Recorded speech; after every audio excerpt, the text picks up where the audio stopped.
faces on our faces on air. Yeah. Hour. What's the phone number you want to give people to have them call in with questions?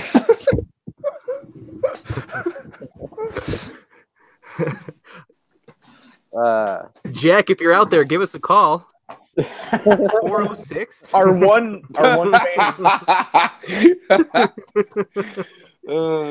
Hey man, that's a base. That's the start of it. You know what, man? A foundation starts with one brick. Fuck yeah, bro. That's right. And with that, shit.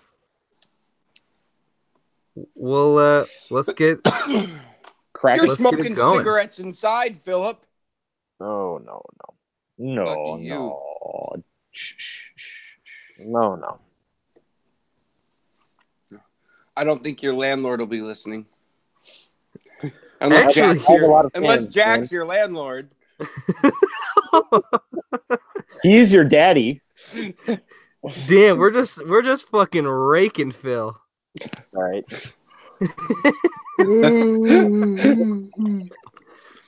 Do you want to start the show though, dickhead? Yes. Let's Why not? get going.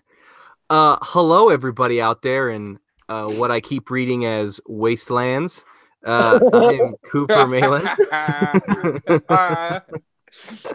I'm Cooper Malin out here in Dixon, Montana. And this is Phil in Billings, Montana. Phil Griffin. This is Eric Tonis out in Eugene, Oregon.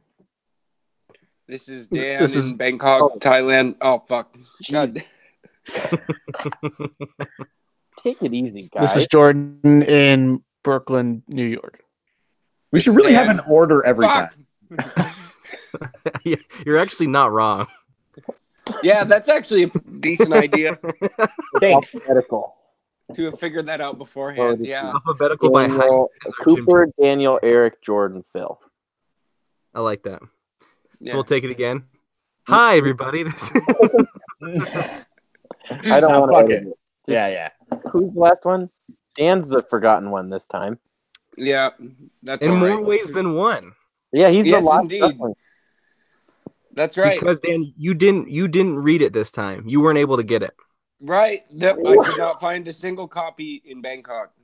And so here I am, ready to provide my non-knowledge about this book to everyone that may be listening. So about That the is same okay. if you would have read it. What's up? About the same if you would have read it then? Yeah. We'll get into that and much more because this week's episode is The Argonauts by Maggie Nelson. I thought we might as well get the name of the book and the author within at least the first 30 minutes of this week's podcast. Is that what we're doing here? Yeah, I guess so. Yeah, Oh, it so is. we let them know about the book before. Oh. It is her 2015 memoir. I believe she classifies it as a collection of essays that she did shortly after her pregnancy. It's also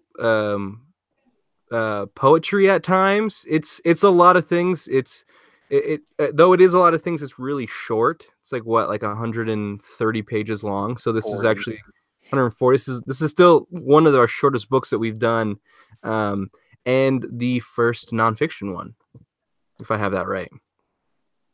You are correct. Well, Be Here Now was kinda. That's right. Yes. Yeah. It depends on, I guess, what you believe. It just depends on your perspective, man. Yeah, we are all one. This book doesn't necessarily need a synopsis because we can go through it here briefly, but essentially what a large part of the book is about is her love and relationship with her partner, Harry Dodge, who is a gender fluid individual. Her relationship as a stepmother, her relationship with their child, and her conceiving and giving birth and then raising this child, and sexuality as a whole, gender to some degree. Like a lot of it is just family. sort of her Yeah, I would say family's the biggest one, and then she is an academic, and so she kind of takes a lot of things in there and writes about it. Yeah, it's got there are some like serious literary criticism moments in it. Kind of where she like actually engages with because the setup with other text. Sorry. Yeah, for most of it, and I listening to her talk about the book. That was sort of the impetus was her reading these other literary critiques and philosophical treatises, and then her sort of writing her response to it. And she does it in a really interesting way in the book. Is that she italicizes some of the text that she's taking, and then writing off of that. But then in the margins on the left-hand side of the book, in the margins, she has who it is who wrote that original prose and who she's critiquing. Or in some cases, towards the very end, there's a piece there where Harry, her partner, is speaking, and she gives his name in the text. So it's kind of a funky way of doing it. And when I look online at critiques of this book, people had problems with it because it is fucking dense. It is some of the stuff. Because it's really highbrow without that being an insult. I mean, it's just a lot of philosophers, and Deleuze is a big one. Yes, and yeah. Deleuze, huh? Yeah. Wittgenstein is in the beginning. I haven't whispered the name of Deleuze in I think a couple of years. Wow. Whispered the name specifically? He has a reputation. Right. Yes. There's so much in this. Because of that, going off of that, Cooper, I found it wildly frustrating for me sometimes in this book, because it would jump between, like you were saying, like kind of like poetic prose, and then like these dense sections of literary criticism about a lot of philosophy texts. And I found myself kind of feeling left out a little bit as the reader, because I am not as familiar with a lot of the stuff she was talking about. So in a lot of ways, she did try to I think explain it well enough to in layman's to readers who weren't familiar, but it still was kind of frustrating for me on that level personally. Yes, I as somebody who, because it's there were some context clues, but I actually tried to spin it in the positive when I was reading it, because there is so much where I didn't know who she was referring to, and B, couldn't quite wrap my mind around the idea she was working with, and that's on me. Again, when I looked at critiques, I was looking on Goodreads for like a lot of those user submitted reviews, and the biggest complaint are these sort of what they call pretentious, highfalutin academic writing. But I try to spin it positively, and actually, it forced me to look up artists and writers that I hadn't previously heard about, and I actually really enjoyed that aspect. The book kind of made me do a little bit more outside research than I necessarily would have for anything else. I actually noticed that in one of the reviews that you sent me, Cooper, was that somebody had followed their work and through it, followed Maggie Nelson's work and through it found like a bunch of artists. So that maybe is like a common thing with her, and is probably like arguably part of her goal as a writer, right? Like, in having, just to make it clear, right? You're talking about the names in this margins. It's a way of citation and showing sources on different quotes that she drops in or ideas. It seems like they're either paraphrases or quotes. Or both, it seems like she uses those interchangeably. Yeah, it's pretty fluid how she chooses to reference them, but she always does put the name in the margins. It seems like a arguable goal of that is to like make these names known and then make the community known. And then of course, like as you mentioned, like having Harry's name alongside those is interesting. And just like emphasizes the communal aspect, that it's a community of individuals, and that like to name those people is really meaningful. It was, and it was really cool to. Sorry, go ahead. I've talked way too much. Oh well, my thinking what that was trying to do was, there's a point where she makes a reference to going to Borders or Barnes and Noble and seeing this professor speak and do a lecture and talk a lot about her family and her personal life, and like showing pictures of the professor / mother washing her infant child in a bathtub, and after she does her lecture, another professor comes up and basically grills her for making something that's supposed to be academic so personal, and she's castigated. And Maggie Nelson's experience comes out to be basically not that blunt, but as you continue reading, that there is something really important about personal be a part of criticism. I think to me it fits along with that same idea of the personal is political, and I think that's consummated when you get to the end of those Harry quotes are at the end. So it finally intersects, and these, you see, Judith Butler and Deleuze and all sorts of famous Sedgwick, all these famous figures, and then Harry becomes one of them, and it finally sort of closes itself. It's like a meta reference to how her work is a work of criticism, literary criticism, and like literary theory, and also memoir. So, right. It is, again, as somebody who is coming from it with little to no background in a lot of the references, I would make an argument that it didn't remove me from the story. It was at times difficult, certainly, but she, I think, did a really good job she has a story to tell, and I was engaged enough in the story to just press on. Well, and her presentation and the pacing that falls out of that is helpful, right? Where like just to draw out, like, for the reader or the listener, like the book doesn't have any chapters, right? It's just a series of paragraphs, which Dan actually is much like Wittgenstein's philosophical investigation. Okay, gotcha. Where like sometimes the paragraphs are continuous and pursue like a similar story or topic, and other times they just jump from one to the other between different things. And so for me, that made it kind of light enough. It's kind of Nietzschean, right? Where you can like hop around. So if there's a paragraph that's a little dense, or even a page, like I think probably what I ended up doing was reading that for the rhythm of the language, because it is, as some people have mentioned, like a piece of like lyric poetry or something, or like a poetic essay. What did we call it in writing class, Eric? Would that have been a prose poem? Kind of? Yeah. So sometimes I'd just enjoy the rhythm, and I'd be like, all right, I'm not too worried about this like obscure academic reference. Although, like, as somebody who is kind of trained in it, I was interested to like try to follow it and see if I could make sense of those like more highfalutin. But you can certainly parse it out.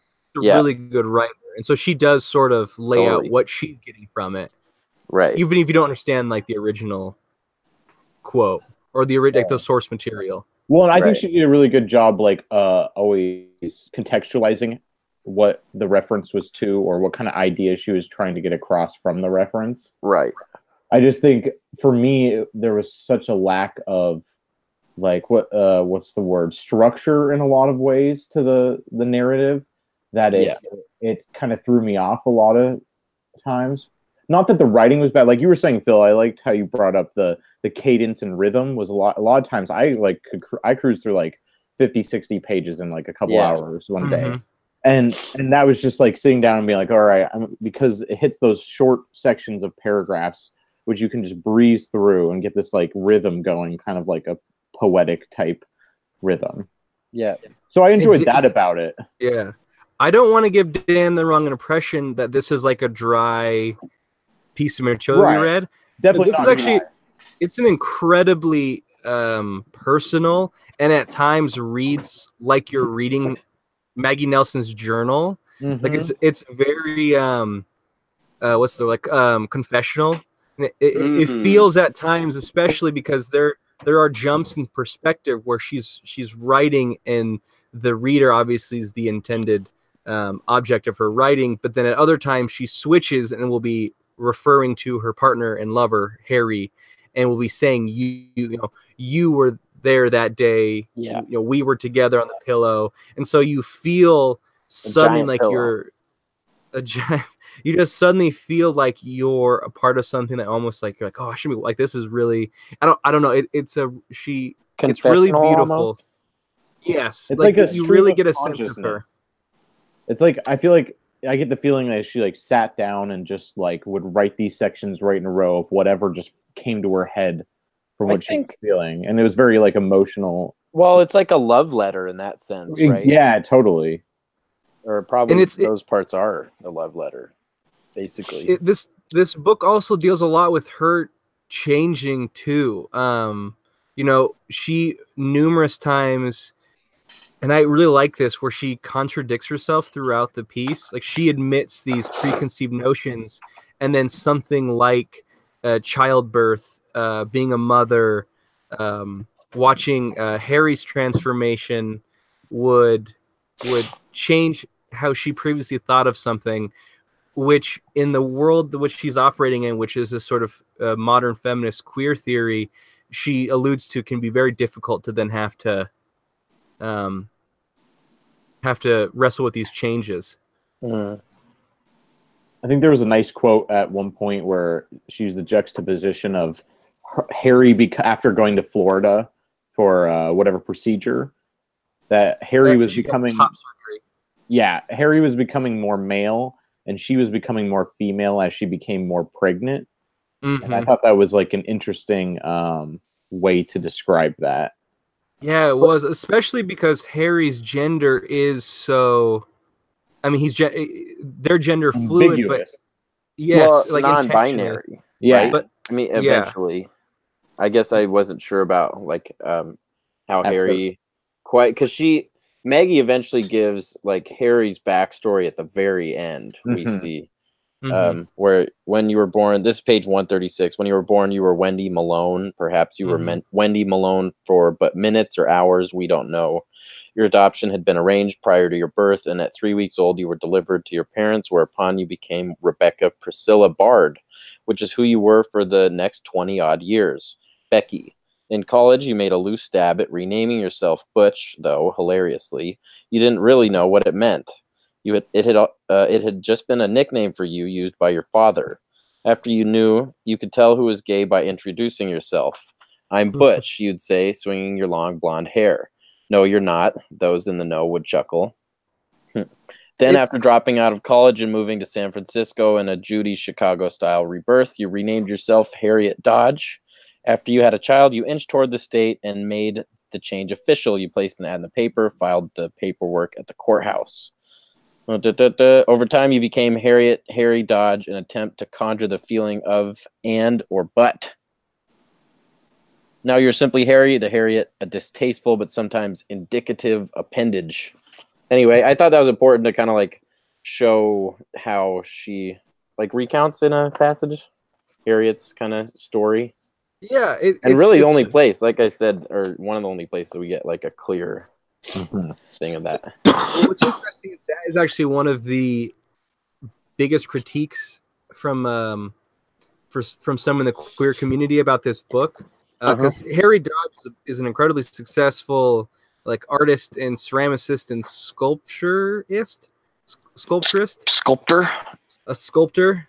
Yeah, that's right. That's the word. In their own right, but yeah. So I believe Harry is gender fluid. So despite the fact that they had top surgery, which is when they remove a person's breasts, and is undergoing testosterone treatment, so they are taking testosterone. And if you look up T, and if you look up a picture of them, they're just a big muscular dude with facial hair and like flat bill caps, and is just out there doing art. But so a big critique of the story, because it is dealing with Maggie Nelson's watching the transformation of her partner, and so people will say that this isn't her story to tell, where Maggie Nelson is herself not queer nor trans, but she's telling Harry's story, and so people find find problems with that. I didn't see it as being anything. I mean, it was beautiful. Like, it was a tragic, beautiful look at something that personally I've never quite experienced. You know, I don't have close loved ones that are themselves trans or gender fluid, and so I haven't had to deal with it. So it was really moving to see her capture that so well. I felt. Right. What do you guys think about that? Because it keeps coming there's back actually to it. a passage on page 46 about her talking to Harry, showing Harry the draft of some of these essays and stuff. Mm-hmm. Can I read? Should I just read it? Yeah, Okay. Yeah, please. Yeah. Okay. I finish a first draft of this book and give it to Harry. He doesn't have to tell me that he's read it. When I come home from work, I can see the pile of ruffled pages sticking out of his knapsack, and I can feel his mood, which one might describe as quite ire. Mm-hmm. We agree to go out for lunch. Quiet ire. Sorry, my bad. We agree to go out for lunch the next day to talk about it. At lunch, he tells me he feels unheld even. I know this is a terrible feeling. We go through the draft page by page, mechanical pencils in hand, with him suggesting ways I might facet my representation of us.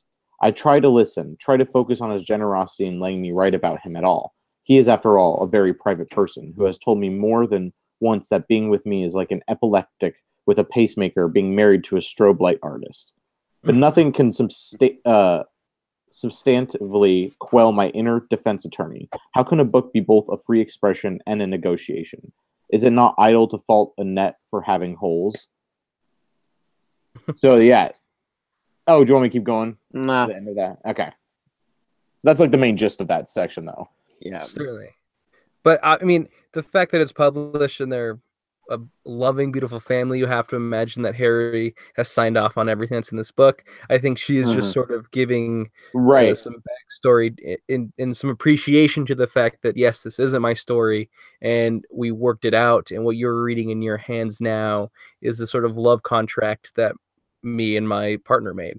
Right. But for some that wasn't good enough, maybe.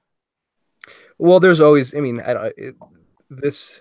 anytime you do anything, you're going to get people choosing to critique it. I couldn't find too much negative reviews on it. That is just something I remember hearing. In fact, from the person who recommended this book, that was one of their comments, saying there are some people who don't necessarily like this book all that much, and that is one of the bigger reasons. But it's strange because I found it to be like the part where you brought it up, Eric, when they went to Florida for the surgery. I thought that was like one of the most beautiful parts of the book, just her talking about their time in the hotel recovering, and it was a short little glimpse. I think at one. Sorry, go ahead. Oh, I think those were my favorite parts. Those like really prosaic moments of like them in their daily life, or her just like, talking about her emotions about, their situation or family. Yeah, those are some of the best parts for sure. She's very good at writing, I think, really emotionally and raw from within. Like I said in the text message you guys earlier, was there anything in this book that challenged you guys in any way? Or changed? Challenged. Oh, challenged, yeah. Challenged. Like in what way? Anyway. Yeah, was there anything that you came up against or in reading, because she has some very strong opinions on, heteronormity, homonormity, queer identity, queer theory, like things that can be challenging at times. And I was curious if there's anything in this book. I don't know, maybe the tone a little bit is a little bit what's the word?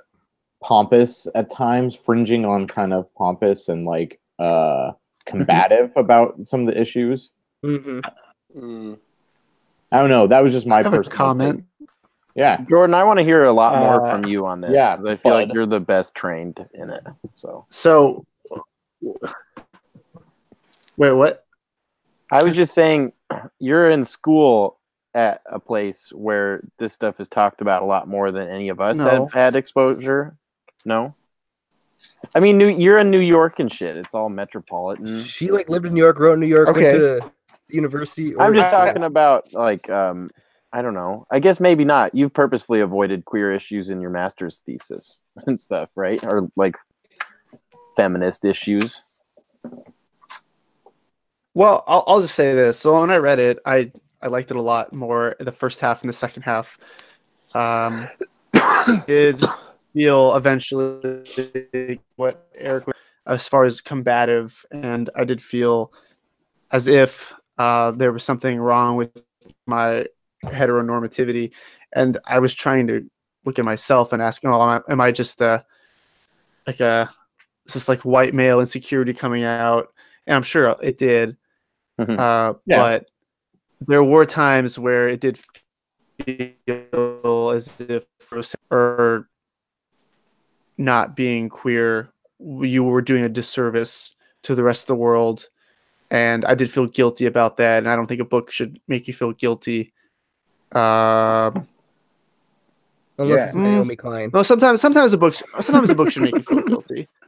I think Hey, that's sometimes nice, a book should make you Cooper. feel I think guilty. there was like an attitude also about like people who were uninformed about issues surrounding that too. Like if you didn't know all your shit about all of this queer theory, that you were kind of like part of the problem, and maybe a lot they didn't take into account.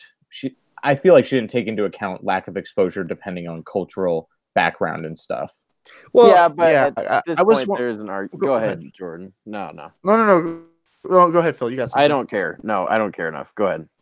Okay. I was thinking about her target audience, and definitely be a highly educated left-leaning audience. And Yeah. just because I read theory for my school, it was very or that, or I know this person like that makes theory. Yeah.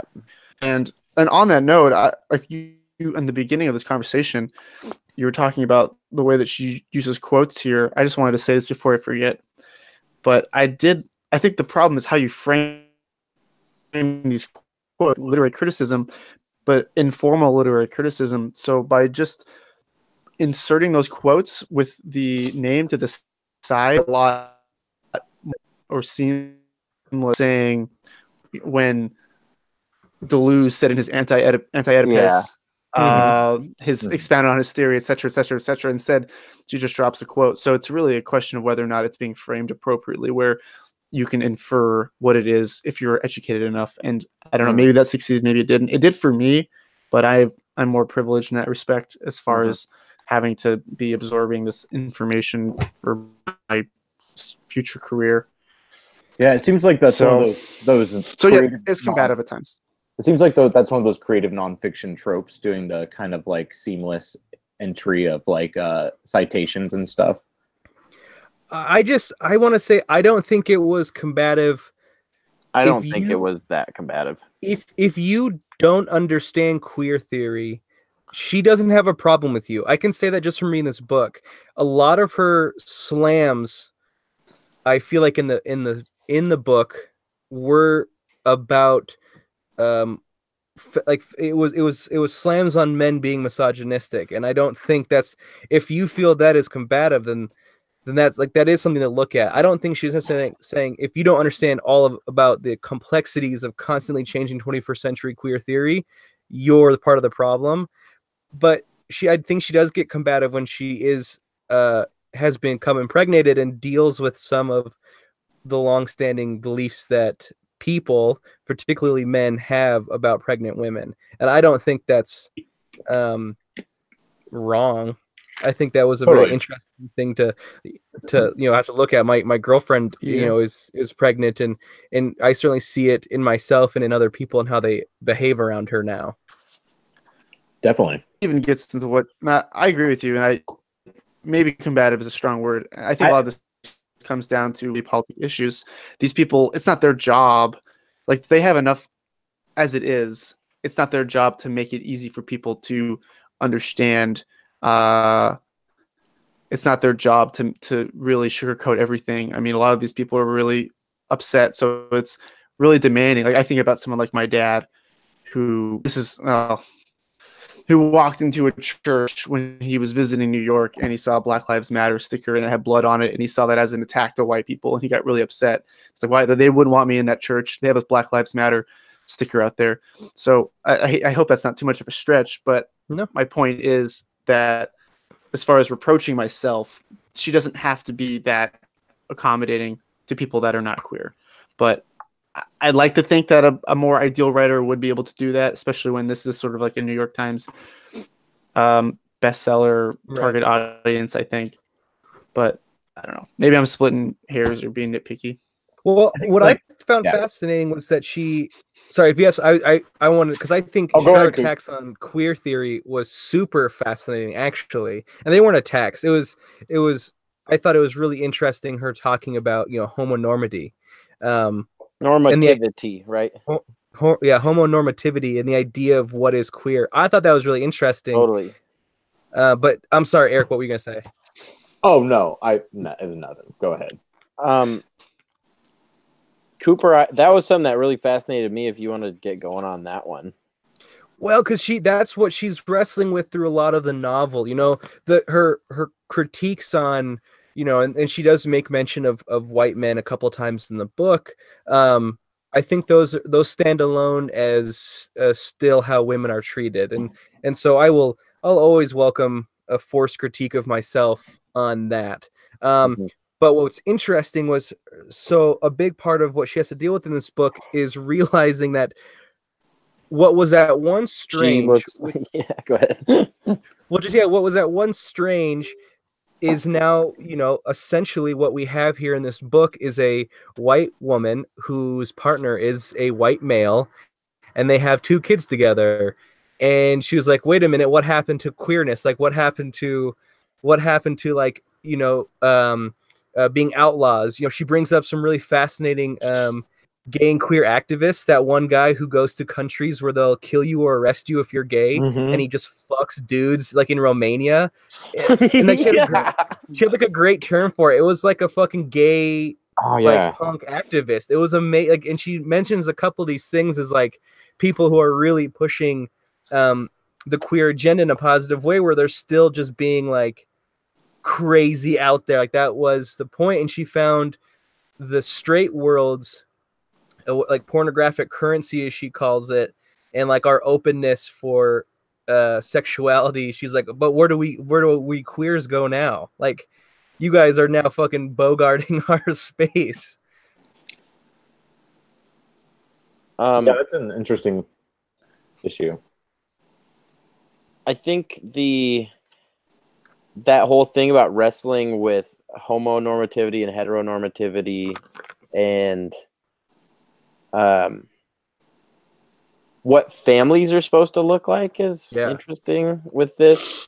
Right, yeah, and something that she talks about and like lets us in on is her considerations around, like some extreme feminists who I had the fucking thing earlier, but I lost it.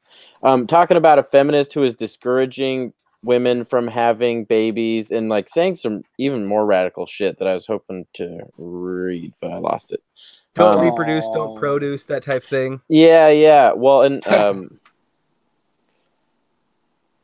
I think it's interesting to see her grapple with that, especially like with myself having just gotten out of a divorce. I've been thinking about marriage a lot, and kind of like this crossed over with a lot of my interests around like expectations about how relationships are supposed to look. Because like, as you mentioned, Cooper, this on the outside would look like just a normal like white family. With like a buff sort of male looking guy, even though he's non-binary or gender fluid. Masculine. Yeah. And also I wanted to point out, like, and she even brings it up, like, we named our kid at like a Native American name. What was it? Yeah. Inshi? No, it was Iga. Well, Iggy, but in Ignacio or something. Oh, you're right. I'm wrong. Igasho. Yes. and then she like gets a blessing from a fucking native lady who's like, okay, if anybody gives you any grief, then you tell them that you got my blessing. And then she comes to find out that the tribe she's like, you could tell somebody from the Pima tribe gave you their blessing. And then she goes and finds out that the Pima, the tribe Pima was the name given to the Othama tribe by the Spaniards. It is a corruption or a misunderstanding of the phrase Pi Animak, or Pimak, meaning I don't know, a phrase tribe members supposedly said often in response to invading Europeans. So like, it was all just ridiculous in the end for her to have like the condonement of I don't know. And there's kind of something in this whole novel that's very Wittgensteinian about language. Right, she says it a couple times that language expresses the inexpressible inexpressibly or something. Right. Which is just to say that like our words are really weird and mysterious and funny sometimes. I think.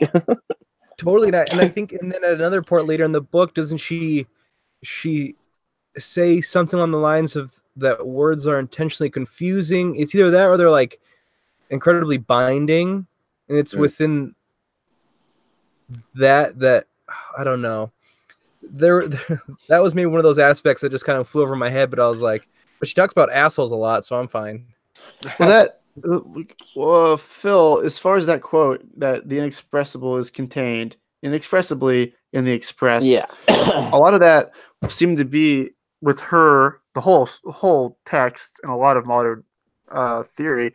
It's this response to postmodernism, where postmodernism seems to be like this white man game where it's basically nihilism that's really fun and really desperate and hopeless, and there's something death drive driven in this sort of fascination with the apocalypse or this fascination with total destruction.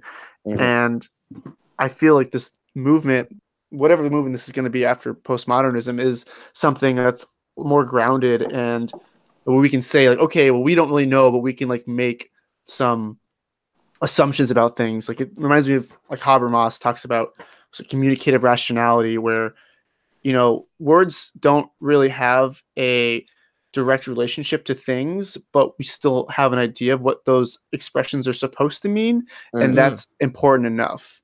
And we shouldn't just say oh, it's pointless, it's hopeless. We can just sort of deconstruct all of language to be meaningless. No, instead we can say that when we say a word, we are trying to express a feeling, and if we can get that expressed and connected somehow to another person, that's enough. So like that Wittgenstein quote seems to be what that's about. And especially to name drop one more time, there's a postmodern blackness essay by Bell Hooks from 1990, which says the same thing. So I'm just that basically just makes it really hard for minority groups to express themselves, because they come into this after the civil rights movement, which happens to coincide with postmodernism, and they find out, well, nothing really matters and everything you do is futile. And now they have no way to use language to save themselves. So there's almost something white supremacist in postmodernism, in that it's debilitating to the point where no one can actually do anything with it. Wow. So I like to think that this, so I like to think that this is sort of like a reaction to that, like, no, fuck you, white people, and your hopelessness, or whatever, your dominant ideology, and it's like really easy to just say that we're all doomed, because then everyone's defeated, and then whatever the dominant structures is going to maintain its hegemony for a little bit longer. Okay, so within that framework, then, would you say this book succeeds? Yes, I think it does. I think it does. I like the book. Yeah. Oh, no, I know. I'm not trying to make you weren't going back to that. Yeah. No, not at all. No, that was very, very fascinating. And as I would happily call myself a layman, thinking in terms of postmodernism in that context, I really do think this is sort of just a brick against that, a really beautiful, happy brick against that. And I would say she cracked it. Like, it was, I think she succeeded in what she was setting out to do. If that is what she was, and she probably is. I think most of her writing is probably a lot of kind of beating against that system. And if that's the case, I'm excited for what's going to be new then. I don't know. This was really a fun thing to read. I really enjoyed what she was able to do with this because it was so personal, but at times incredibly thoughtful. And I had to constantly be on like the internet looking things up, and Totally. it was I liked it. I know we're not wrapping up now. My mind's like trying to pick on something now to like hold on to. Well, we could also ask Dan if he has any questions for us at this point. Dumbass. Well, I can't pretend to have any knowledge of this book because I didn't read it. Well, that's why we're just wondering if Yeah. I mean, are you just confused as hell at this point, or? No. I mean, I used to read about this stuff. You know, it's been a couple years, but yeah, I used Like to read some about of the this stuff. philosophical concepts, or what? Yeah, right. So I'm actually kind of bummed I didn't read it. Like, this would have been nice.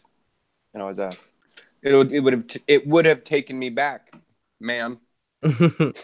She talks a lot about the I could never even pronounce this in my head. You know those words where you just run over in your head because you're like, I'm not even gonna pretend, but I'm getting what's being in like written down. The sodomitical mother. Mm-hmm. Sodomitical mother. What does I never looked that sodomitical up. mean? I never looked it up either. Something with sodomy, but Well, if what's she describes it in the book, so we do have some clues. I couldn't tell if this was like Can we just Google it right now? yeah. So we want to get on that. Yeah. What's I will. Google? well, yeah, unnatural Within- sexual relation.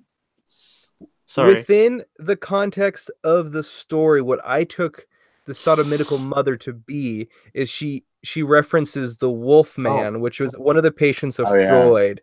And in it, Freud talks, or this Wolfman mentions a memory he has as a child in which he's seeing his parents have sex doggy style. And so he's seeing a lot, right? He describes, he can see the genitals at play. And then when Freud goes through and analyzes it, he's removed the mother's genitals and have just made it like a power structure, right? Like a power play. The father's dominating the mother.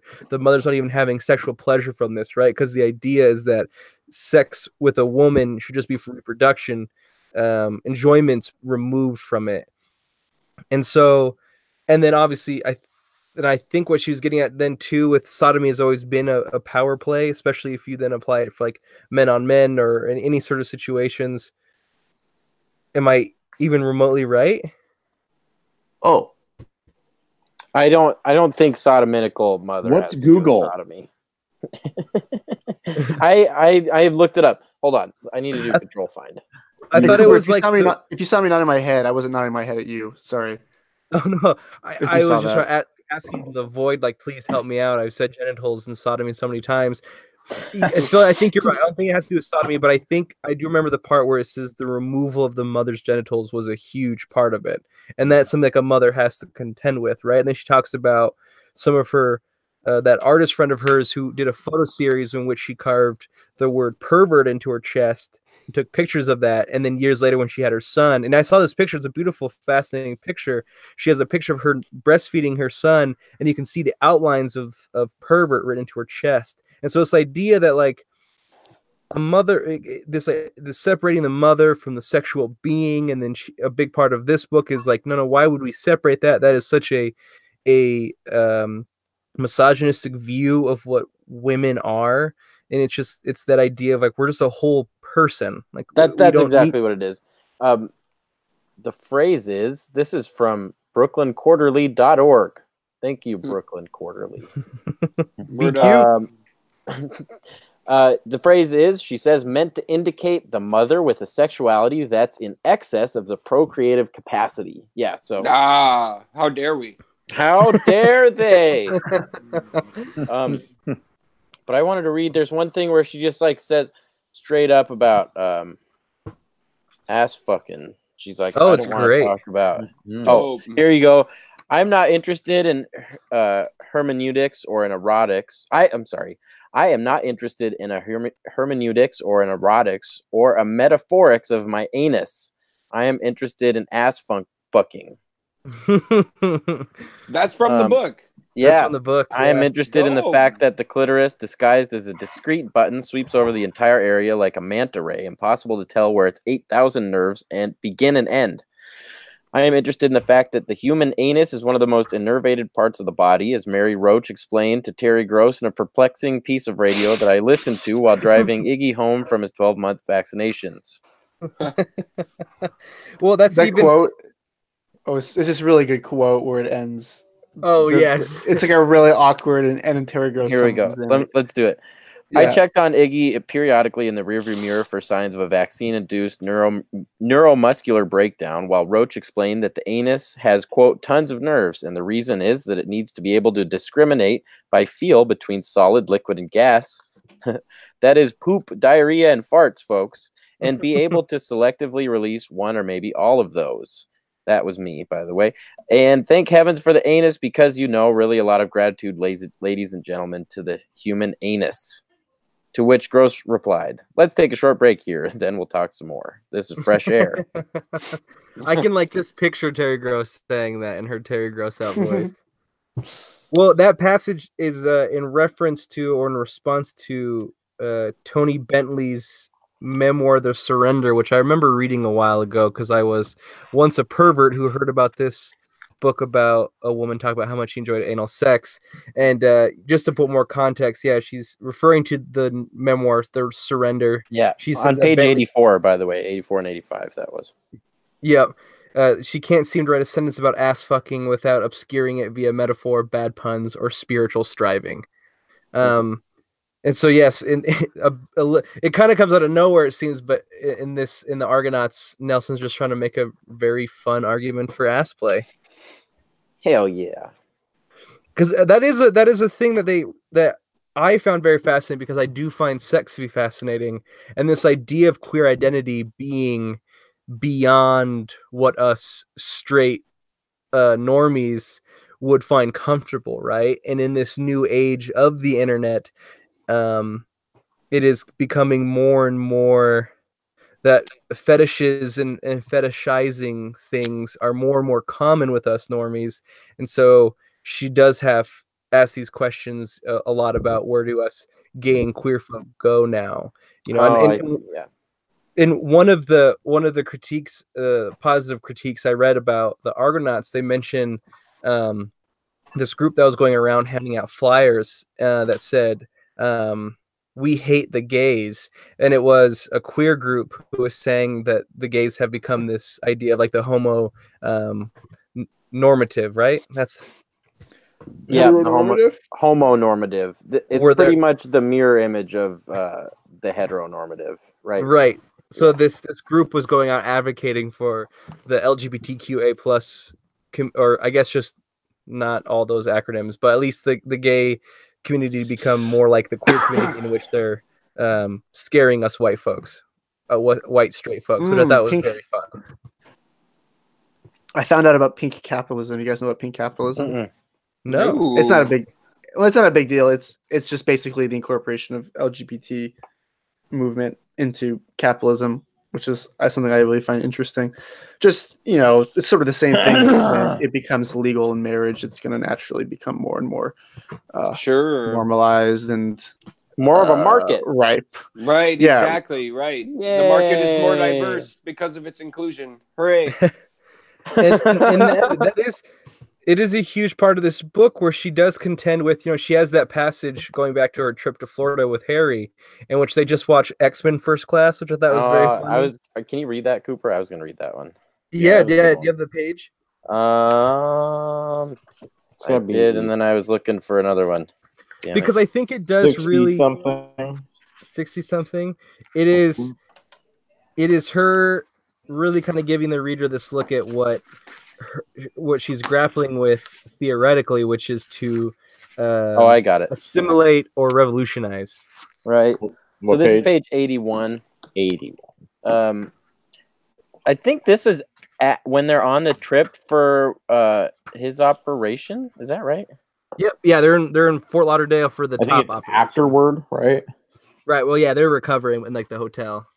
So it says later from our Sheraton Sweet Sleeper with a little R for Trademark. what's for trademark.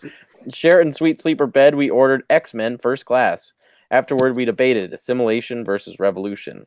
I'm no cheerleader for assimilation per se, but in the movie, the assimilationists were advocating nonviolence and identification with the other in that bastardized Buddhist way that gets me every time. You expressed sympathy for the revolutionaries who argued, stay freaky and blow them up before they come for you, because no matter what they say, the truth is they want you dead, and you're fooling yourself if you think otherwise. That's nice. Mhm.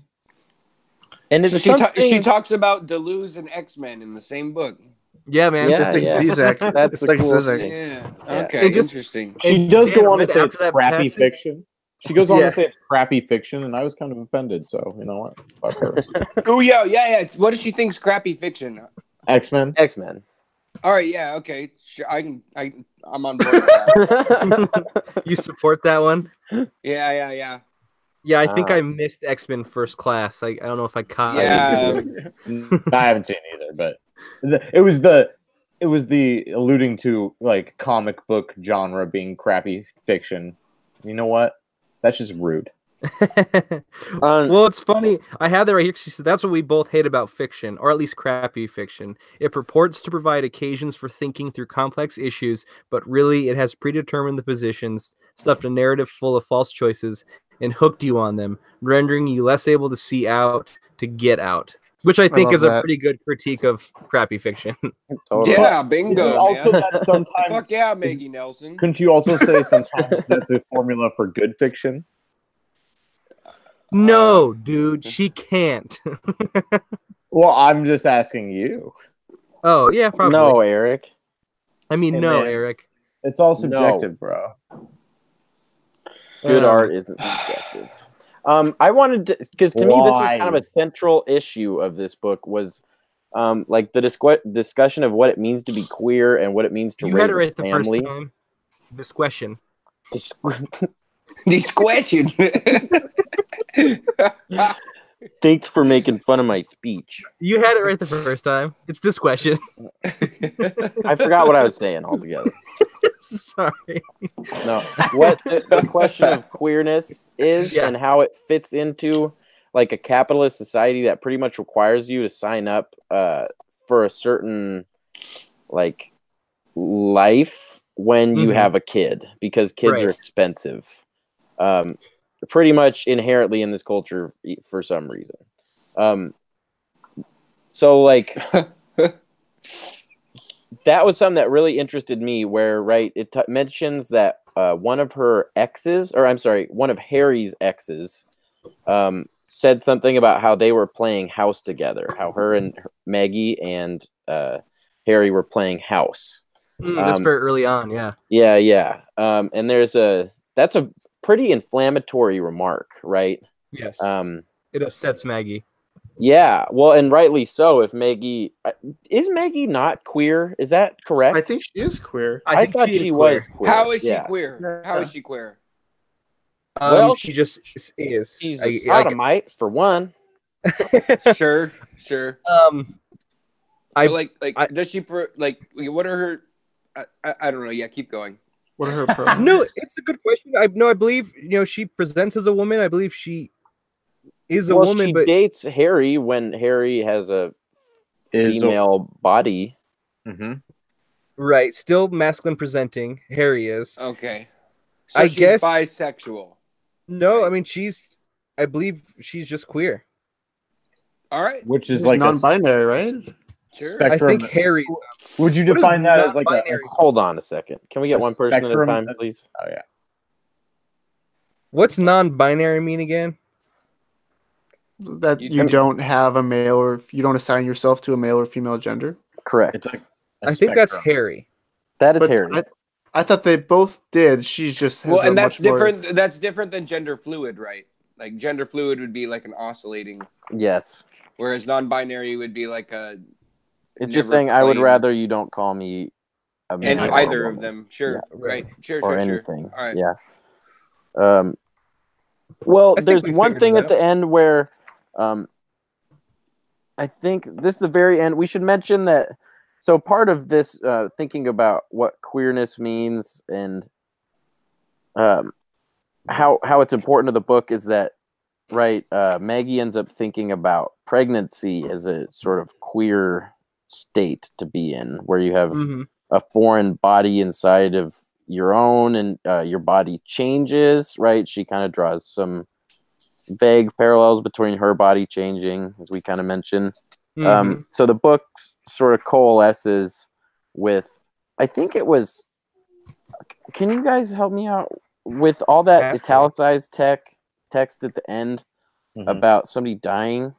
Well, that's Harry recounting okay, so that is her mother dying of cancer. Right. Okay, so Harry's mother died, and then it was her giving birth. But in that was a wildly beautiful part, I will say. Totally. And in it, at the very end, she kind of has this letter to her kid, right? Inside of this letter to Harry.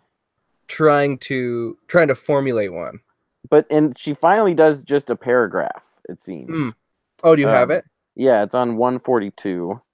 And to her kid, she says, I want you to know you were thought of as possible, never as certain, but always as possible, not in any single moment, but over many months, even years of trying, of waiting, of calling, when in a love sometimes sure of itself, sometimes shaken by bewilderment and change, but always committed to the charge of ever-deepening understanding, two human animals, one of whom is blessedly neither male nor female, the other of whom is female, more or less, deeply, doggedly, wildly wanted you to be.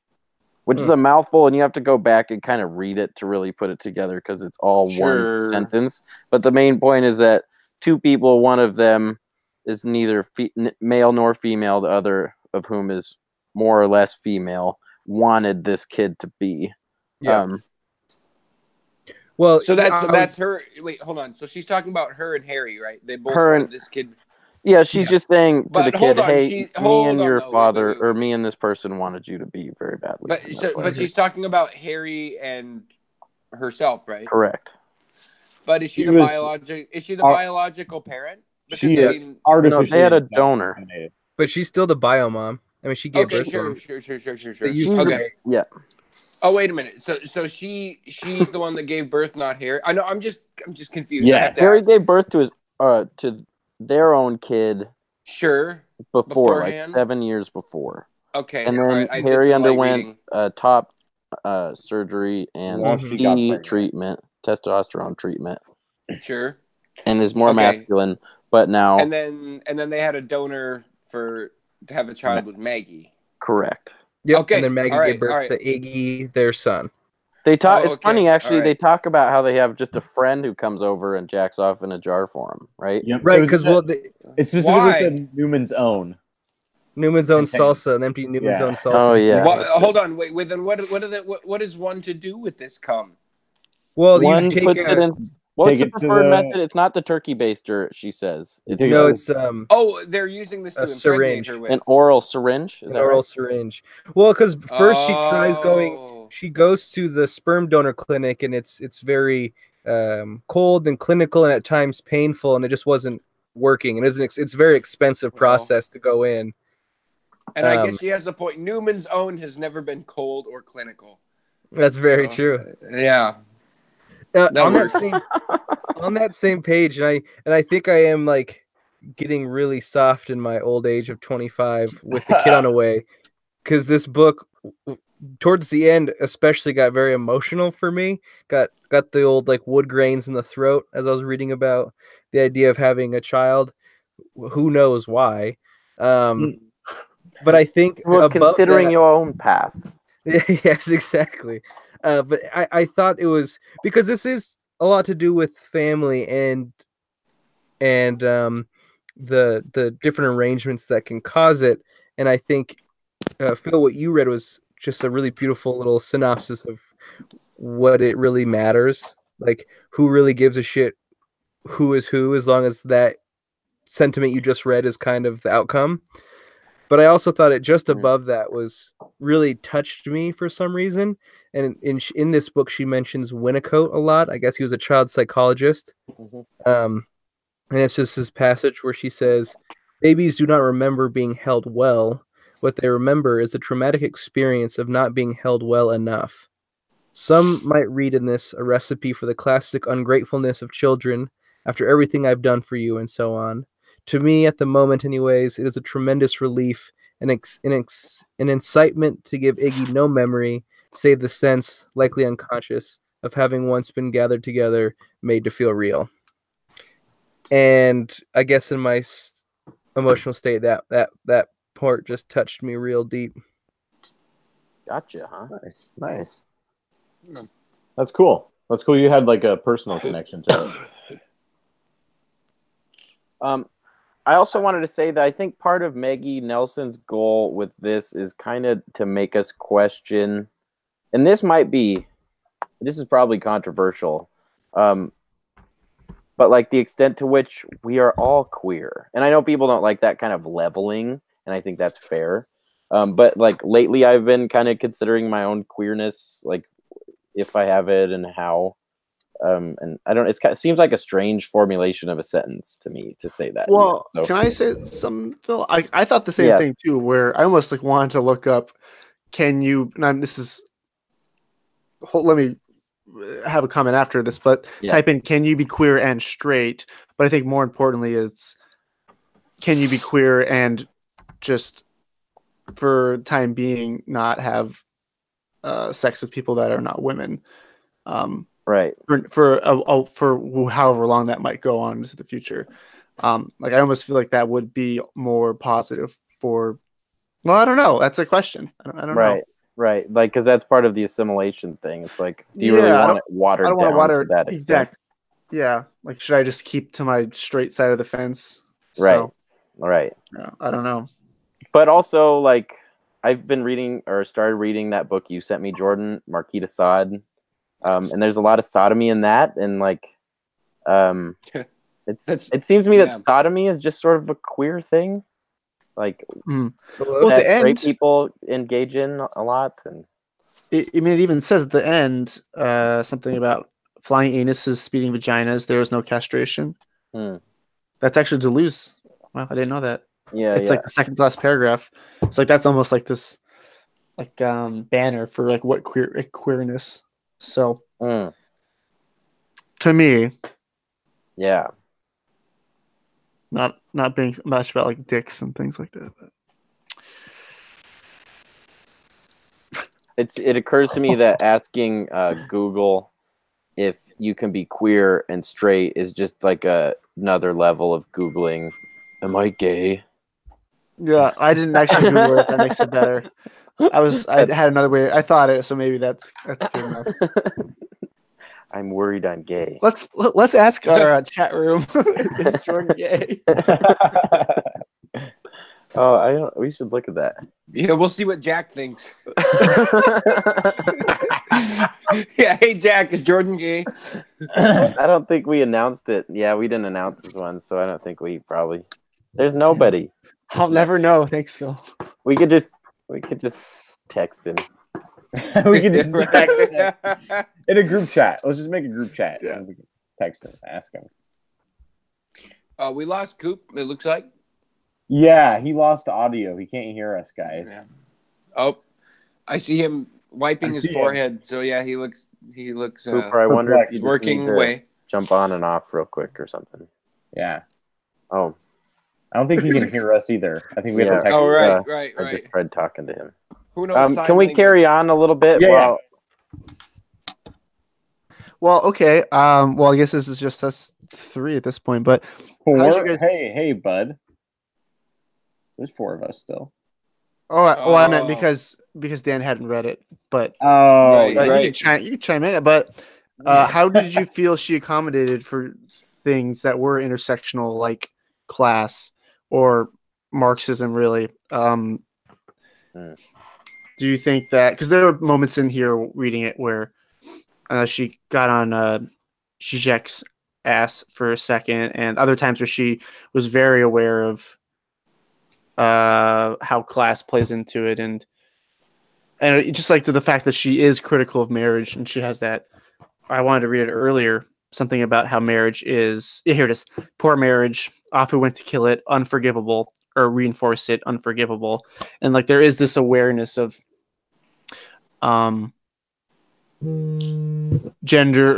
queerness sometimes isn't enough. You have to like. There are other things outside of it, and whether or not those ways of fighting fighting capitalism is something that's part of queerness. I don't know. That's an interesting question. Do you think it is? Do I think being part of queerness has to do with or fighting like make it looser, like fighting inherently violent systems like capitalism or something? I mean, I suppose it could. Here's a question. Yeah. Go ahead, Jordan. No, go ahead, Eric. I don't know. I just find that stuff like those passages in this book to me were tedious, and I just didn't care about marriage. No, about like when Marxism and like the capitalism and like how they're feeding in, like you were saying, to be queer would be to fight these systems. I don't know. That stuff just kind of like, is that taking it too far? Is that worrying too much about it?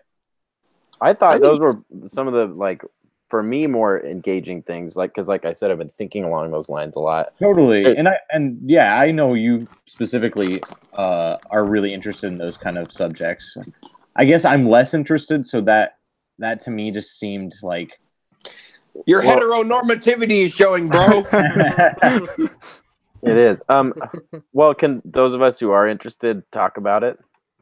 Oh, I was just being combative. Isn't that part of a book club? You're just being obstructive, baby. Because something that I end up thinking a lot in like terms of capitalism and families is something that like intrigues me, of like how we've turned everything, including kids, into something that you can make a lot of money on, not as parents, but as a company. So one of the things that I'll definitely mention next episode, I think, is Sex at Dawn, right? Yeah. Oh, that's dope. Yeah. Okay. So, cool. The relationship escalator is something that like Sex at Dawn is trying to challenge, and the relationship escalator is a concept that I read about or heard about in a podcast, actually. The Multi-Amory podcast. They had this lady on talking about solo polyamory and the relationship escalator, and this stuff is applicable to stuff far outside of polyamorous shit, because it basically just describes like relationships as we think of them, like the things that we take for granted and how the forms that a relationship takes, like, and the relationship escalator kind of sits inside a larger escalator that you could call the life escalator, say, for like a upper middle class American dream, where like for the life escalator, you go to high school, hopefully graduate, go to college, maybe meet somebody, graduate college, find a good job, maybe marry the person that you meant, hopefully, and then have kids, work, save, retire, and die. And so that's the life escalator, and the relationship escalator is pretty much takes up most of it, actually. So if we look at that as a way that people just assume like this is what you do if you want to be in a successful relationship, that ends in marriage and that ends in a family and a household, is like kind of offensive, right? Obviously to a queer community it would be. And then it's also interesting, right? Again, just to bring it back, like that's, if you look at it, like that's what Maggie Nelson's family would look like if you took a picture.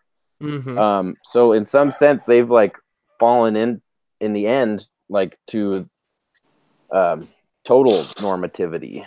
And so there's just a question about like how harmful that is to people, maybe. Like that's what the next book will ask, is like, are humans designed for this stuff? And we don't want to gauge those questions now, but they have relevance in a way here for sure. So, and it's kind of a nice connector between the two books. Yeah. I think it's even more too. I can, when I think of the idea of relationships and families in terms of capitalism, it makes me think of some of the problems that several industrial countries are going to have, in particular countries like China and Japan and even Germany and the U.S. to some degrees, potentially seeing this problem, and that is a lack of reproduction is going to severely affect their workforce. Japan is kind of undergoing a pretty severe economic crisis right now because they just don't have people to turn over and to replace the older generation of people within the marketplace and the workforce, which is the most direct link to reproduction in capital that I think I could imagine. Totally. You need workers or indentured servants, as you prefer. Right. And so I think at the end when she takes that remark one of her friends made to her, or at least that she read, like, queerness means not reproducing or producing, and essentially she ties them to the same thing just by saying don't produce, and then sort of has to confront that herself, and then she just finds love and acceptability in that fact. I think is sort of what the end is. Accepts it.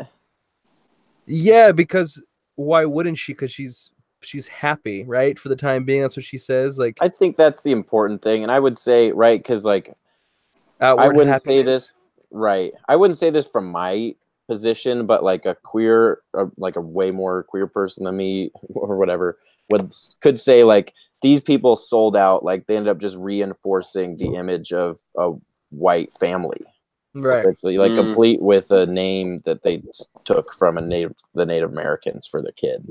Which is like the whitest thing I've ever heard, by the way. It's white as fuck, yeah. That and is so fucking white. Like to get a ceremony done too. Like that is so. Well, it wasn't a ceremony. No. Oh, okay. It was a nurse in the hospital who happened to be part of the Pima tribe that they Okay. I was under the impression that like they had like they lit sage and had a whole ritual. No, but I think you can make that accusation, right? That you guys are just fucking like normative, like, and I think Harry could respond by saying, or probably would respond first by just saying like "fuck you," rightfully. Yes. But also right. would probably just say something like, "Listen, I've had a lot of fucking hard times in my life, and I've finally found happiness. So, also like kindly fuck off." But, right. And I think that's enough. But I think 100%. these questions in like a capitalist sense or like an ecological sense or something like that, like maybe persist where it's like, do we want to participate in a system where babies are treated as a means for like making money? Like, or like, and there's a big question about the extent to which we have a choice. Like if you have a kid, that's just how it's gonna happen. Right. And so there's also a question of like the responsibility of fucking Maggie Nelson and Harry to like, they're not going to bring down the thing by not having a kid or not being like a normative family anyway, right? Right. So that goes and ruined their revolutionary potential. I've been trying to, with each of our books, to find a good like 1-star review on Goodreads to read and get your guys' thought on. Oh, that's such a good idea. That's such a good idea. Because these are like user driven. Yeah, like there's with this one, a lot of them were kind of what we've talked about. Like it's highfalutin, it was hard to comprehend and pretentious. And I was like, that's something we can talk about. But this one I thought was very good. This one is from a user by the name of Suk Young. And this is her review, her 1-star review. All right. In sum, this book was written by a white woman in a long-term stable relationship with a white female to male and therefore male partner in a 2-parent mom and dad household with 2 children who is made very happy by this domestic arrangement. But since this makes her appear essentially the most heteronormative white woman ever, she felt the need to write a book-length blog entry about how out there and special and cutting edge and sexually perverted she really is for really reals. Give me a fucking break. That this book was listed as a notable book of 2015 by the New York Times is just a marker for white privilege, and that the presumed readers of that paper who are also living totally normative lives also want to feel like they are doing something transgressive just by living their comfortable, prosperous lives. No, you are Yay! not, in all caps. Yay! That's great. That was hilarious. It's still going. She keeps insisting that she's so out there, but all she can marshal is that she has some very avant-garde photo exhibits and has had anal sex. Whoop-de-doo. Oh, Oh, I love that. God. Oh, that's great.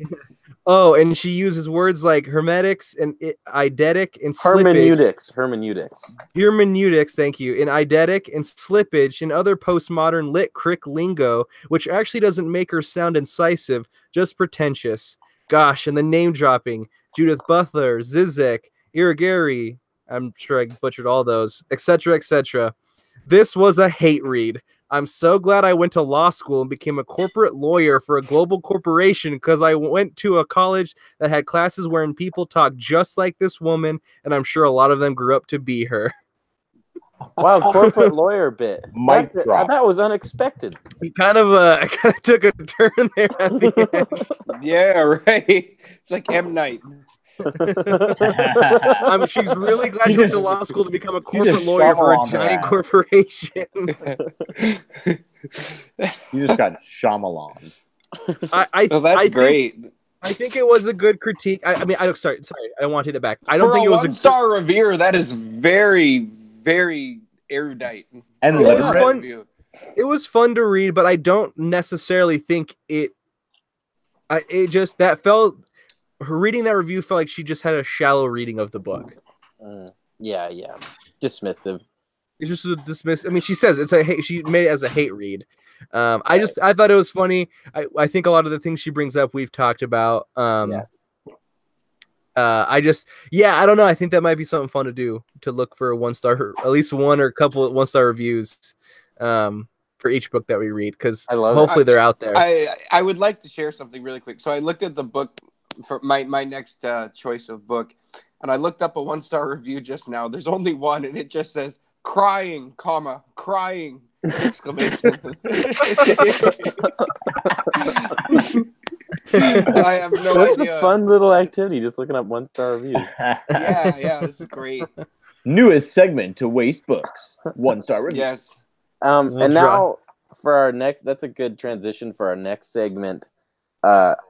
We need to figure out a name, but it's going to be the part of the show where we really get into the fat black feminist perspective on this. Yes. We've all been waiting for it. This one. Excuse me? What? What? Jordan, can you kick that off? Wait, what's going on? We're transitioning to something. Was I not here for this? I don't know what he's talking about either. We need you to tell us everything that you can that a black feminist would say. In 60 seconds. I feel Go. like we're treading in When did we agree on this? dangerous iceberg waters. Oh, the iceberg makes a it's return. back. Yeah. A few episodes. I've been waiting all episode, fuckers. Is this still season 1? What are we in right now? We're still about in season 1. It's the longest 3 season years one. in. It's a very long season. It's too long. Have we been doing this for 2 years? Yeah. And Holy we have shit. nothing. We have not improved at all since the first one. We've done like 3 episodes in the last month. I don't mean like we can put out as many as we want, but it's the content within them. Sure. I joke. I tease. No, well, I love mean, you all. it's probably true that the first 50 episodes of a podcast are garbage. So We've done Sure. 50 episodes? no, that's the point. Fuck, I was like, We've done, holy shit. We've done like 12 episodes. That's That's still like 4 a lot. more years of shitty episodes. 4 more years. Lock her up. Build the wall. Good. I mean, we all agree, like, we need something down there on the southern border. Does this mean the podcast is over? What would Maggie Nelson have to say about the wall? That's what I really want to know. That should be another segment. What would our authors of books say about Donald Trump's policies? Well, just given What would that, Mary we Shelley need say? something down there. Just something. Guys, we all agree we need something down there on the southern border. We should end. Do we want to have any final thoughts? I said the relationship escalator. That's all I care about. Should we each give our final thoughts? Yeah, should we do that alphabetical? That's what I just said. Yeah. Sure. Cooper, that's you first. I really enjoyed this book. I had a lot of fun. It was really nice too. I have a fuckload of work right now with semester and work and stuff and getting ready for the baby. So this book coming in at 143 was a relief. And I really did enjoy it. It was at times difficult to parse out because of some of the literary references she made. But that I took that as a sort of roadmap for me to read more and don't necessarily dock it for that. And I think her descriptions of childbirth and motherhood and the idea of non-traditional love and non-traditional family was really, really fun to get an insight on. And I feel better for having read this. We can joke all we want about these times, and I don't even know what to say anymore. It seems like they're outlawing testosterone, but it is important to read stuff like this, I think, and to there are hundreds of thousands, if not millions, of different perspectives out there, and it behooved me to at least take a look at one besides my own every once in a while. Yeah. Hey, Cooper, before you move away from you, I have a question for you. Yeah. What do you think about having a family and stuff, having read this book? I mean, you just mentioned you've got a baby on the way, so... Yep. I've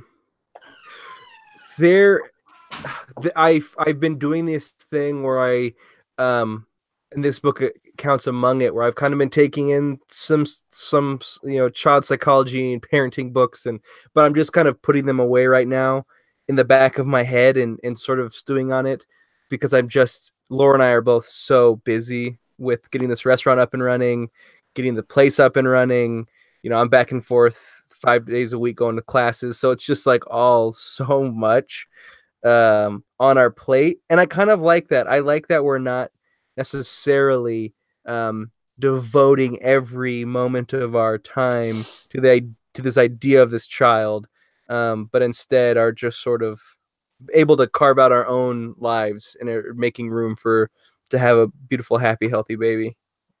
Nice. Congratulations, by the way. Thank you very much. Congratulations. Yes, indeed. It was totally planned. Are you bummed to be providing just another indentured servant to the capitalist structure? Oh, God. Do you feel all right about that? Well, I get tax breaks, baby. Where they get you. That's where they get you. I can't wait to write that 3 on my W-9.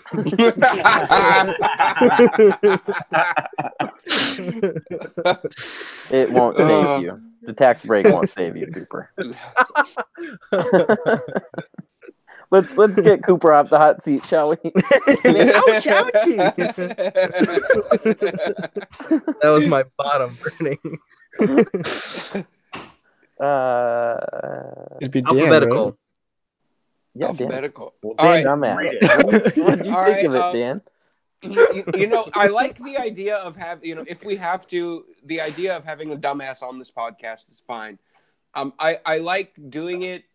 I like that I haven't read the book at all, because Phil, like last time you tried to be the dumbass, you had read part of the book and you were confused as hell. Oh yeah, right? yeah. So I don't know. I think like I feel like I'm playing the part of like a true dumbass. Like, I really haven't read any of it. It's just so natural, Dan. Right. This is an extension of my daily, waking life. It's great. No, I would have liked to read it, after this conversation. Maybe you will. You still someday. can. Yeah, absolutely. You know, if a copy, shows itself somewhere in Bangkok, I will. I'll I'll try put it very hard. in a big glass bottle and send it across the ocean for you. All right. I'll wait. I'll go to Pattaya and wait at the beach. Be there for a while. Love it. But yeah, that's basically all I have to say. You can cut that last part out. We won't. We're gonna let you. We're gonna let you Right. hang out to dry. Great. That's my favorite. That should be like the tagline of our podcast. We're five friends let each other hang out to dry. Yes. It's modern friendship. It's beautiful. It's great. Yes. It's just because all we care about is money. We're all indentured servants. Money. All right, who's next up? I'll go. Oh, it's Eric. No, wait, no. I'm Yeah, sorry. We're Eric, doing the alphabetical. next father in the house. Well, I am all your guys' daddy. Yes. So I kind of had a different, I think, take on it than you guys. Like, I enjoyed the content, and like talking about it tonight has been like a lot more eye-opening too, and like getting to really flush it out. I think my biggest gripe with it was just the chaotic nature of the narrative, and I get a little bit picky about that sometimes. And I think she had a lot of good, like, rhythmic, poetic verses, and she has very good descriptive language in the book. It just threw me off with all of the references and all the chaotic pacing that I experienced. But that was just my personal experience with the reading of it. Otherwise, I mean, the content has been really awesome to discuss and like talk about with you guys, and so I think it made for a really good episode. Yeah. And that's my 6 cents. I would give a more passionate explanation of how I felt about the film, but two people in my apartment are asleep, so I have to be quiet. It was really good. Book. It was about a book. It's not a Hey, did you watch the movie? I thought I said we can't watch Jason and the Argonauts. Oh, we didn't read the passage about. All right, go ahead, Jordan. I'm gonna pull it out. Yeah, I did like that. I did like the whole Argonaut. That it kind of got back to that idea of a word, and like you can dismantle something, but it still is like a reference to something. Like the word Argonaut. Oh, you were getting at that, yeah. Yeah, the boat of the Argonauts. Well, the name was called the Argus. Argo. Yeah. Argo. The book. The name of the the boat keeps getting taken apart, and you keep putting in new parts on it and repairing it, but it's still called the Argo. So, as far as like this.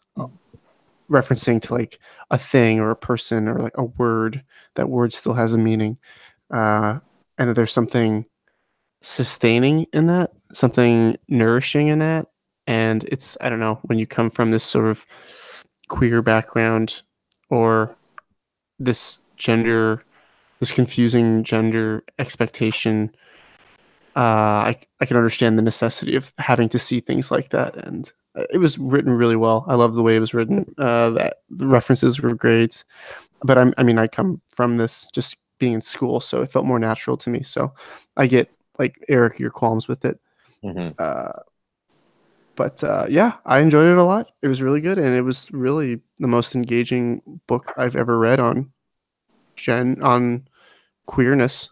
Yeah. Cool. That's I agree with you there. Well, that leaves me. I'm gonna read this passage. I have a question too. After you're done, I probably should have done it before we gave our final thoughts, but yeah, it's fun. So yeah, just do it. Why don't you do it? Do it. Just fucking ask, man. All right. Well, did she talk about like her family? Like, did they talk about their families and their like reaction to them being like queer? I mean, like, I don't know. I feel like a queer memoir, like, like family's like a big thing. Family is a big part of this book, but we don't.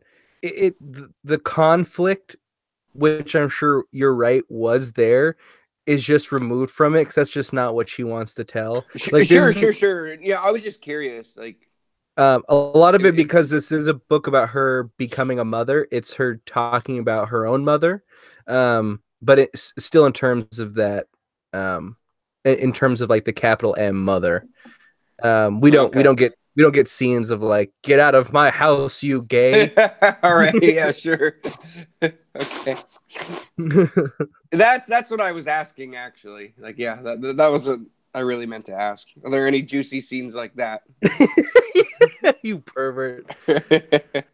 No, and again, in fact, going back to Harry, who might be, in our conservative terms, like the most out there potentially, if we have to make up conflict between parents and whatnot. Harry was adopted, and there's that beautiful scene at the end of the book where she's with her adopted mother as she dies, and it seems that there was a very loving relationship there. So, no, everything's fairly positive in this book in terms of people's relationships with their own sexual and gender identity. Dope. I think Phil was next, or did Yeah, sorry, I interrupted. Thoughts? Jesus. Oh, Jesus. God. Well, Phil thought it was Christ. swell. He hates capitalism, and you know that's right. Something about escalators. Yeah. I'm sorry, my shit died, so I have to. Is that your BB-8 replica? It's right here. Yeah. My snowball. Have you guys read the on the internet about how a lot of men's right activists were upset at BB-8 on the new Star Wars? They said it was a Why? representation of it was the white boy cuck of the Star Wars universe. Yeah. That's excellent. I wish I was joking. Like, I wish I crafted this perfect joke, but it's a real thing. They were upset by BB-8 because they said it was they said it was liberal Hollywood's representation of white men and making them into like cuck soy boys. Oh, that's great. Because black people can't be stormtroopers is like what you can read from that, right? Like, you're like, why are you so upset? Oh, because it's a girl and a black dude. Like, that's why you guys hate the new Star Wars. So can I go? No, No. I want to talk more about Star Wars.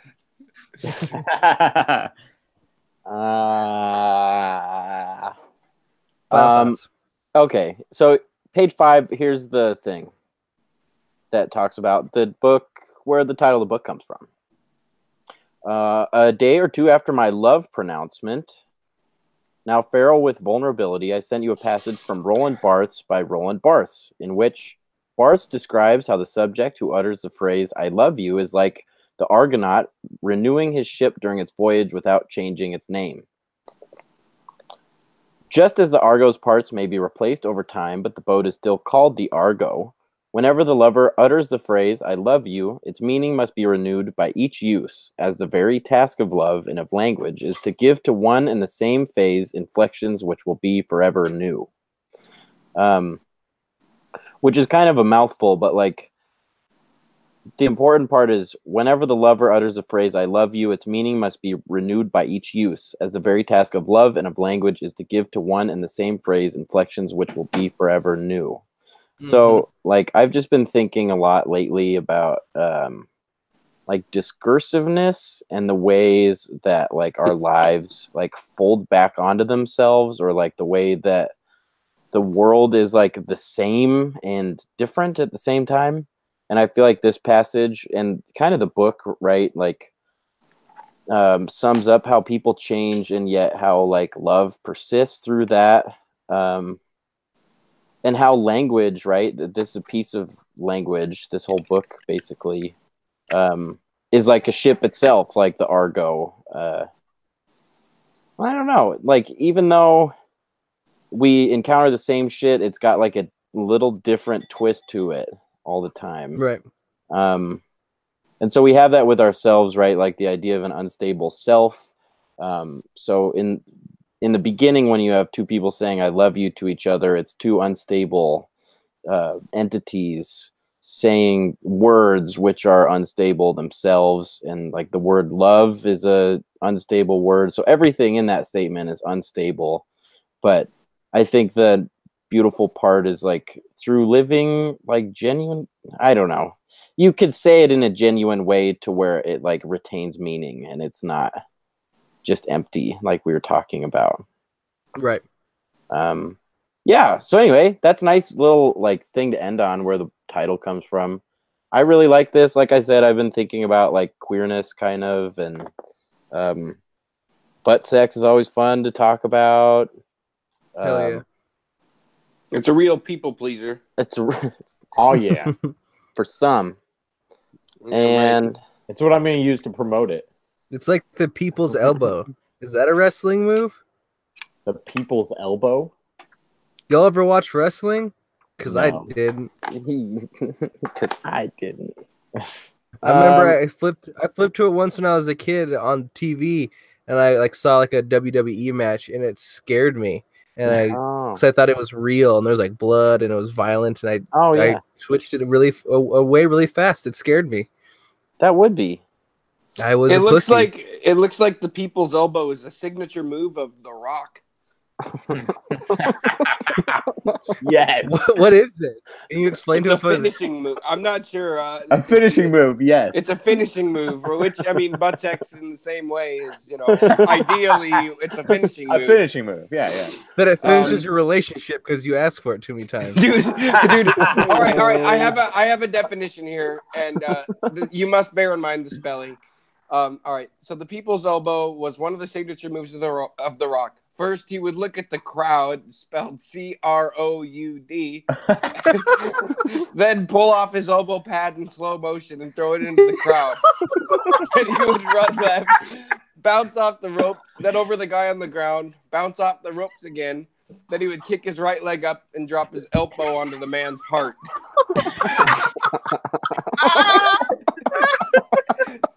He would take his elbows off in slow motion. That's about the closest description of butt sex I've ever heard.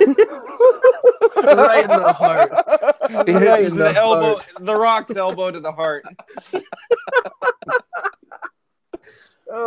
I keep asking my girlfriend to be pegged, and she will not do it. Oh, that's what you meant.